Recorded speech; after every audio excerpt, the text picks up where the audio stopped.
नमस्कार दोस्तों, स्वागत है आपका वनडे एग्जाम सेंटर में। दोस्तों, आज के वीडियो में हम लोग बीए फिफ्थ सेमेस्टर हिंदी के सब्जेक्टिव पेपर पर चर्चा करेंगे। यह पेपर छत्रपति साहू जी महाराज विश्वविद्यालय कानपुर का है। सत्र 2023-24 का पेपर है। पेपर का नाम है साहित्य शास्त्र और हिंदी आलोचना। 75 नंबर का आपका पेपर होगा और 75 नंबर के पेपर को 2 घंटे में आपको हल करना है। पेपर आपका 3 खंडों में विभाजित होगा। पहला खंड क है और खंड क में आपसे 9 लघु उत्तरीय प्रश्न पूछे जाएंगे और 9 प्रश्नों का उत्तर यहाँ पर आपको देना होगा। प्रत्येक प्रश्न 5 अंक का होगा और 9 प्रश्न कुल 45 अंक का होगा। चलिए देखते हैं कौन कौन से प्रश्न आपसे पूछे गए हैं। पहला प्रश्न है, काव्य प्रयोजन किसे कहते हैं? प्रमुख काव्य प्रयोजनों का नामोल्लेख कीजिए। आपको इसमें बताना है कि काव्य प्रयोजन क्या होता है और विभिन्न विद्वानों के अनुसार काव्य प्रयोजन कौन कौन से होते हैं उसका नाम लिखना है। तो काव्य प्रयोजन दोस्तों, काव्य रचना के उद्देश्य को कहते हैं। कविता जिन उद्देश्यों को ध्यान में रख करके लिखी जाती है उसी को काव्य प्रयोजन कहते हैं। यहाँ पर आपको काव्य प्रयोजनों का नाम लिखना है, तो अलग अलग आचार्यों के अनुसार आप लिख सकते हैं। जैसे आचार्य भामह के अनुसार काव्य प्रयोजनों की संख्या 4 है। चतुर्वर्ग फल प्राप्ति, कीर्ति, प्रीति, सकल कला ज्ञान, ये 4 आचार्य भामह के अनुसार काव्य प्रयोजन है। दंडी ने लोक व्युत्पत्ति को काव्य प्रयोजन माना है। बामन ने कीर्ति और प्रीति को काव्य प्रयोजन माना है। इसी प्रकार अन्य विद्वानों के अनुसार आप इसको लिख सकते हैं। दूसरा प्रश्न है, रस किसे कहते हैं? भरत मुनि द्वारा उल्लिखित रसों के नाम एवं उसके स्थायी भाव लिखिए। यहाँ आपको पहले रस की परिभाषा देना है और भरत मुनि ने जिन रसों को माना है उसको लिखना है और उसका स्थायी भाव लिखना है। तो रस का सामान्य अर्थ होता है दोस्तों आनंद, यानी कविता को पढ़कर या नाटक को देख करके हमारे हृदय में जिस प्रकार के आनंद की उत्पत्ति होती है उसी को रस कहते हैं। रस की परिभाषा देने के बाद आपको भरत मुनि के द्वारा उल्लिखित रसों का नाम लिखना है और उसका स्थायी भाव लिखना है। तो भरत मुनि ने रसों की संख्या 8 मानी थी। यहाँ 8 रसों का नाम आपको लिखना है। एक एक करके हम बता देते हैं सारे नामों को। पहला है श्रृंगार रस और श्रृंगार रस का स्थायी भाव है रति। दूसरा है हास्य रस, हास्य रस का स्थायी भाव है हास। तीसरा है करुण रस और करुण रस का स्थायी भाव है शोक। चौथा है रौद्र रस, रौद्र रस का स्थायी भाव है क्रोध। पांचवा है वीर रस, वीर रस का स्थायी भाव है उत्साह। छठा है भयानक रस, भयानक रस का जो स्थायी भाव है वह भय है। सातवां है विभत्स रस और विभत्स रस का स्थायी भाव जुगुप्सा होता है। आठवां है अद्भुत रस और अद्भुत रस का जो स्थायी भाव है वह है विस्मय। इसी 8 प्रकार के रसों की चर्चा भरत मुनि करते हैं। आगे बढ़ते हैं, अगला प्रश्न देखते हैं। ग है लक्षणा शब्द शक्ति को सोदाहरण स्पष्ट कीजिए। लक्षणा शब्द शक्ति क्या होता है उसको उदाहरण सहित यहाँ पर स्पष्ट करना है। आपको बता दें कि जहां मुख्य अर्थ में बाधा उपस्थित होने पर रूढ़ि अथवा प्रयोजन के आधार पर मुख्य अर्थ से संबंधित अन्य अर्थ लक्ष्य किया जाता है वहां पर लक्षणा शब्द शक्ति होता है। जैसे एक उदाहरण देख लेते हैं। उदाहरण है रवि गधा है।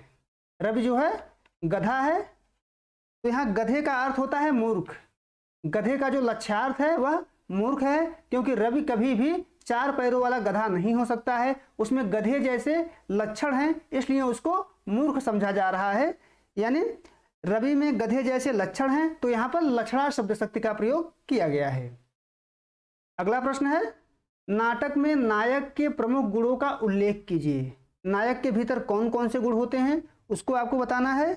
एक नायक को धीरोदात्त होना चाहिए, नायक भद्र होना चाहिए, नायक का कुलीन होना चाहिए, उद्देश्य ठीक होना चाहिए, उद्देश्य को प्राप्त करने के लिए ठीक प्रकार के साधनों का प्रयोग करता हो। तो ये सभी नायक के गुण होते हैं, इसको आपको यहाँ पर लिखना है। आगे बढ़ते हैं, अगला प्रश्न है, कल्पना और फैंटेसी को परिभाषित कीजिए। यहाँ पर कल्पना क्या होता है उसे बताना है और फैंटेसी क्या होता है उसको परिभाषित करना है। सबसे पहले हम लोग कल्पना को देखेंगे।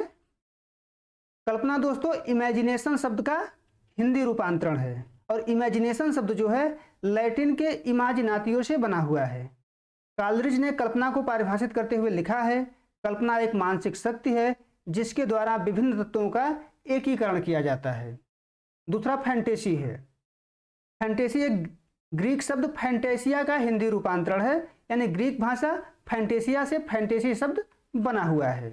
फैंटेसी एक प्रकार का स्वप्न होता है जिसके माध्यम से हम अपूर्ण इच्छा को पूर्ण करते हैं, यानी जो हमारी इच्छाएं अधूरी रहती हैं, फैंटेसी के माध्यम से हम उन इच्छाओं को पूरा करते हैं। इसमें देश काल वातावरण का ध्यान नहीं रखा जाता है।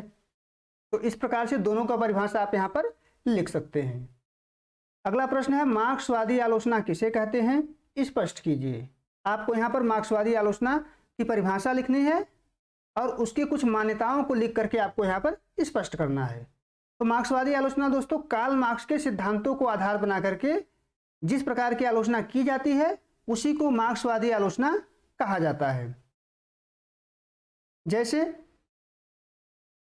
ये भाव पक्ष को अधिक महत्व देते हैं, शिल्प को महत्व नहीं देते हैं।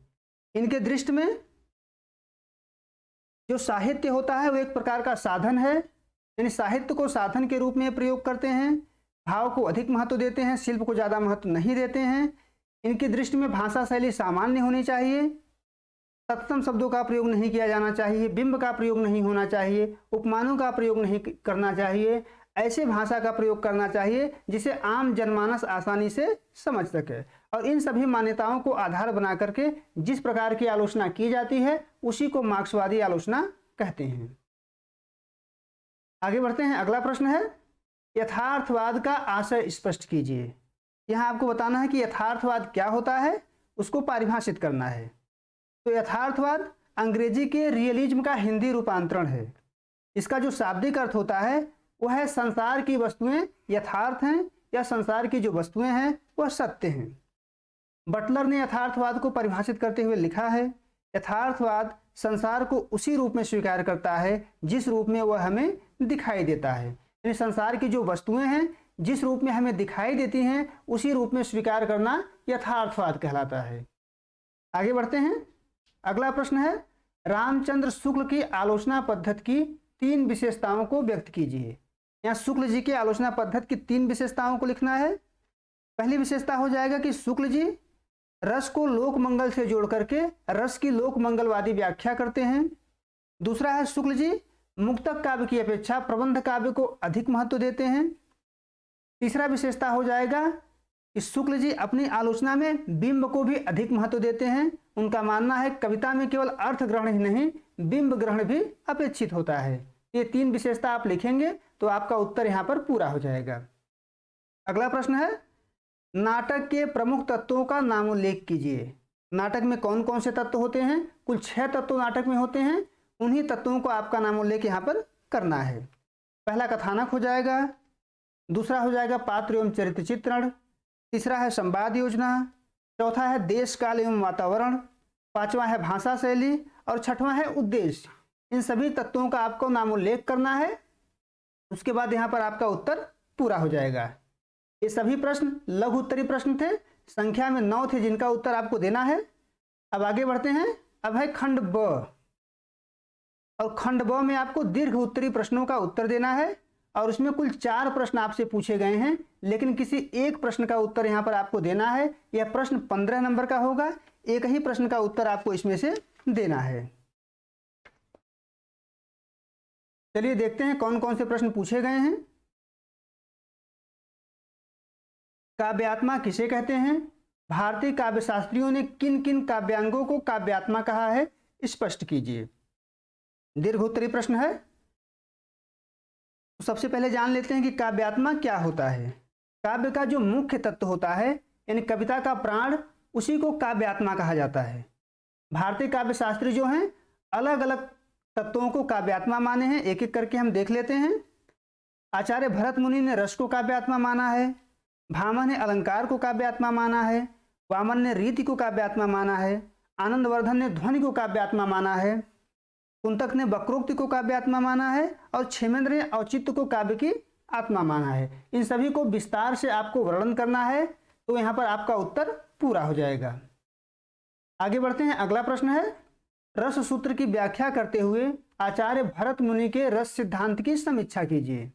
भरत मुनि के द्वारा जो रस सूत्र दिया गया है, विभावानुभाव व्यभिचारी संजोगाद रस निष्पत्ति, इस रस सूत्र की व्याख्या करते हुए रस सिद्धांत का परिचय देकर के उसकी समीक्षा अगर यहाँ पर करेंगे आप तो आपका उत्तर यहाँ पर पूरा हो जाएगा। आगे बढ़ते हैं। अगला प्रश्न है, काव्य गुण किसे कहते हैं? प्रमुख काव्य गुणों का परिचय दीजिए। दोस्तों, काव्य गुण जो होते हैं, काव्य में नित्य विद्यमान रहने वाले कविता के शोभाकारक धर्म होते हैं।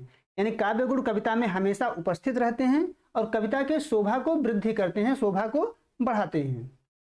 3 प्रकार के काव्य गुण होते हैं। माधुर्य गुण, पहला हो गया माधुर्य गुण, दूसरा हो गया प्रसाद गुण और तीसरा हो गया ओज गुण। इन तीनों काव्य गुणों को एक एक करके आपको परिभाषित करना है और तीनों का एक एक करके आपको उदाहरण देना है और निष्कर्ष लिखेंगे, तब जाकर के आपका उत्तर यहाँ पर पूरा होगा। अगला प्रश्न है, रंगमंच की प्रमुख विशेषताओं की विवेचना कीजिए। यहाँ पर आपको रंगमंच की विशेषता बतानी है कि रंगमंच की कौन कौन सी विशेषताएं होती हैं, साज सज्जा कैसी होती है, रंगमंच में किस प्रकार से अलंकरण का प्रयोग किया जाता है, नेपथ्य की क्या भूमिका होती है, नेपथ्य किस प्रकार से होना चाहिए। इन सभी विशेषताओं को आप लिखेंगे, तब जाके आपका उत्तर यहाँ पर पूरा होगा। आगे बढ़ते हैं। अगला खंड है खंड स, और खंड स में भी आपसे दीर्घ उत्तरीय प्रश्न ही पूछा गया है। एक प्रश्न का उत्तर देना है, 15 नंबर का है। इसमें भी आपसे 4 प्रश्न पूछे गए हैं और केवल एक प्रश्न का उत्तर यहाँ पर आपको देना है। अरस्तु के अनुकरण सिद्धांत का विस्तृत विवेचन कीजिए। आपको यहाँ पर बताना है कि अरस्तु का अनुकरण सिद्धांत क्या है, अरस्तु ने अनुकरण के कितने अर्थ माने हैं, उसका विवेचन करते हुए निष्कर्ष लिख करके आपको उत्तर देना है। आपको बता दें कि अरस्तु का मानना है कि वस्तु का उन्नत रूपांतरण ही अनुकरण है।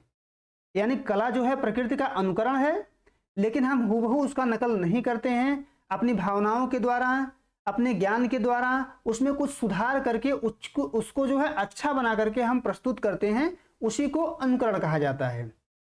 अनुकरण के प्रकार को यहाँ लिखना होगा अरस्तु के अनुसार और उसका विस्तृत विवेचन करते हुए यहाँ पर निष्कर्ष लिखेंगे, तब जाकर के इसका उत्तर आपका पूरा होगा।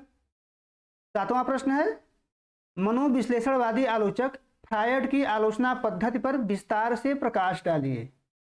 आपको मनोविश्लेषणवादी आलोचना के बारे में यहाँ बताना है कि कौन कौन सी मान्यता मनोविश्लेषणवादी आलोचना में पाई जाती है, काम चेतना का क्या रोल होता है, फ्रायड ने कौन कौन से मान्यता माने हैं, भाषा को कितना महत्व दिया जाता है, बिंब को कितना महत्व दिया जाता है। इन सबको यहाँ पर एक एक करके आपको व्याख्या करनी होगी, सबको विस्तार से लिखना होगा और निष्कर्ष लिखना होगा, तब जाकर आपको ये उत्तर पूरा होगा।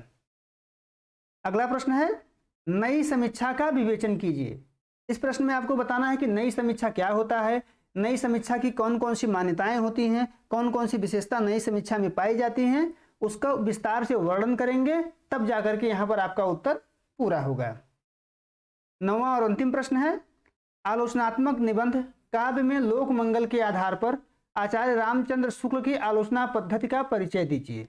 आपके सिलेबस में जो शुक्ल जी का निबंध लगा हुआ है काव्य में लोक मंगल, उसी के आधार पर शुक्ल जी की आलोचना पद्धति का परिचय देना है। इसमें आलोचना के कौन कौन से तत्व पाए जाते हैं, उसी के बारे में एक एक करके आप लोगों को लिखना है, तब जाकर के यहाँ पर आपका उत्तर पूरा होगा। उम्मीद है दोस्तों आपको यह वीडियो पसंद आया होगा। अगर आपका पेपर अभी नहीं हुआ है तो आपके पेपर में यह बहुत ज़्यादा फायदा पहुंचा सकता है। सारे प्रश्नों का डिटेल से अध्ययन करके आप जाइएगा। इसमें से बहुत सारे प्रश्न हमारे चैनल पर पड़े हुए हैं, वहां पर जाकर के इसका उत्तर आप देख सकते हैं। आप हमारे चैनल को सब्सक्राइब करिए, वीडियो को लाइक करिए, शेयर करिए। बहुत बहुत धन्यवाद।